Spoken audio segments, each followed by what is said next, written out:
सूरज का टेम्परेचर कितना है और क़यामत के दिन सूरज के साथ क्या होगा?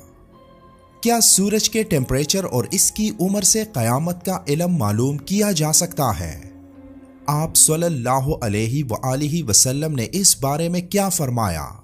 इस बारे में साइंस क्या कहती है और कुरान ने इसकी वजाहत किस तरह की? इन तमाम बातों का जिक्र आज की इस वीडियो में।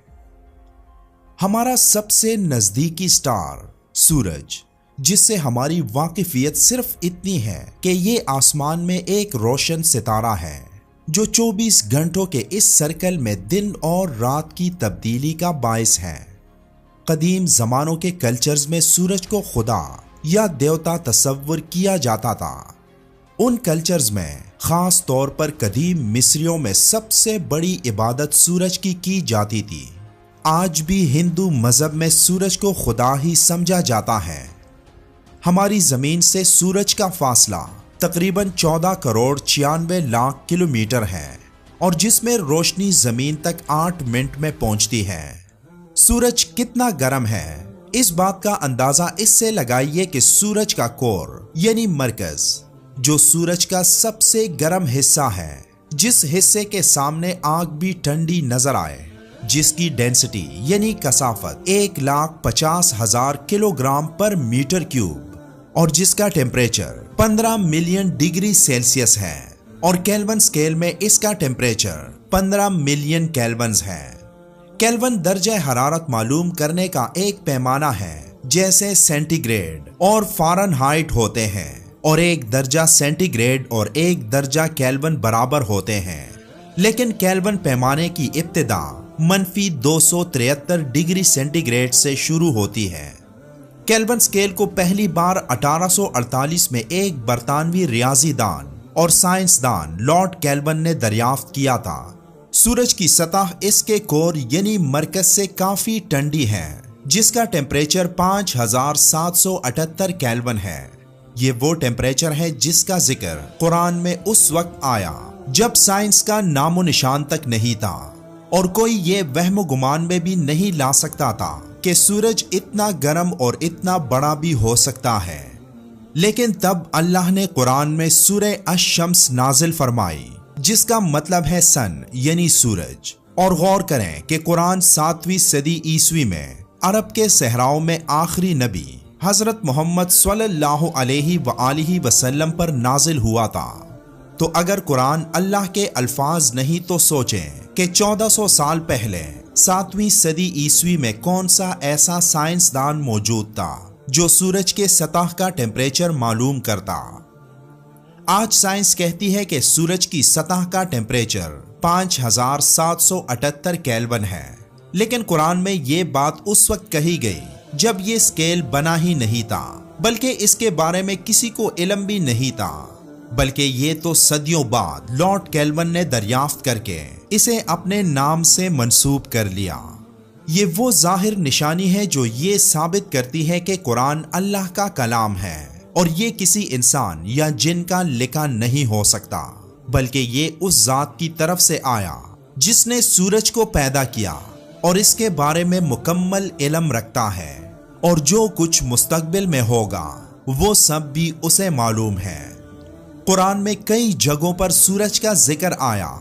अरबी में सूरज को शम्स कहते हैं, जिसका जिक्र कुरान में पहली बार सूरह अल बकरा की आयत नंबर 258 में इन अल्फाज में आया कि इब्राहीम ने कहा कि खुदा तो सूरज को मशरिक से निकालता है, आप इसे मगरिब से निकाल दीजिए।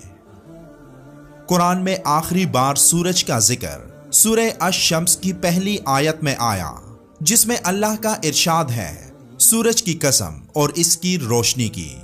अब इस बात पर गौर करें जो आपके होश उड़ा देगा कि कुरान में जहां सूरज का पहली बार जिक्र आया, उसके और जहां आखिरी बार जिक्र आया, इन दोनों के दरमियान टोटल आयात 5778 हैं। कुछ याद आया? जी हाँ, यही 5778 सूरज की सतह का टेम्परेचर भी है, यानी 5778 केल्विन, जो आज की साइंस की दरियाफ्त है, लेकिन कुरान ने इसे 1400 साल पहले ही बता दिया था। सूरह अश-शम्स में आखिरी बार सूरज का जिक्र आया और जो सूरत खुद सूरज के नाम पर है। इसमें टोटल आयात 15 हैं और सूरज के कोर यानी मरकज का टेम्परेचर 15 मिलियन डिग्री सेल्सियस या 15 मिलियन केल्विन्स है।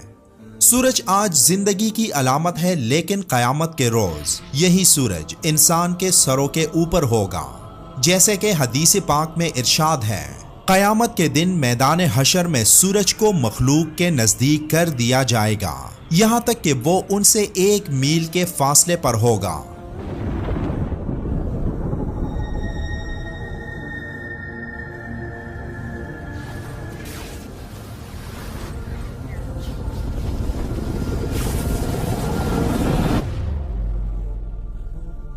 रावी सलीम बिन आमिर कहते हैं कि मकदाद रज़ी अल्लाह ताला अन्हु कहते हैं, अल्लाह की कसम मुझे नहीं मालूम कि मील से मुराद जमीन की एक मुतय्यना मुसाफत है या वो सिलाई जिससे आंख में सुरमा लगाया जाए।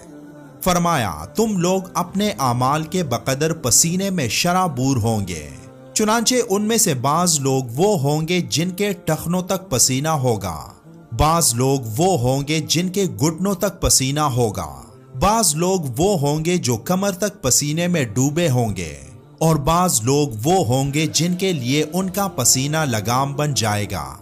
ये फरमाकर रसूल करीम सल्लल्लाहु अलैहि वआलिहि वसल्लम ने अपने दस्ते मुबारक से अपने दहन मुबारक की तरफ इशारा फरमाया।